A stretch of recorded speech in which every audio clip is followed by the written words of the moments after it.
राज्यांमध्ये झालेल्या विधानसभांच्या एकूण 13 पोटनिवडणुकांमध्ये भाजपला मात्र मोठा धक्का बसलेला आहे। 13 पैकी इंडिया आघाडीनं तब्बल 10 जागा जिंकल्या। भाजपला केवळ 2 जागांवर विजय मिळालाय, तर 1 जागा अपक्षाला मिळालेली आहे। पोटनिवडणुकांसाठी 10 जुलैला मतदान झालं होतं आणि त्याचा निकाल आज लागलाय।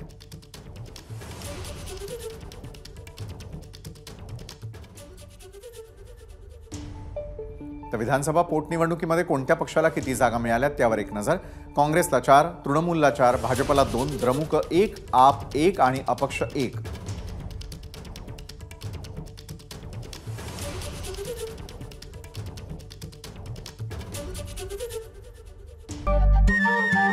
नमस्कार। मन सुद्धा तुझं ही वेगळ्याच प्रकारची मालिका तुम्हा सगळ्यांना खूप आवडली होती। याचा दुसरा सीझन कधी येणार अशी विचारणा झाली। प्रतीक्षा संपली आहे मित्रांनो, येतोय मन सुद्धा तुझाचा दुसरा सीझन। होई मन सुद्धा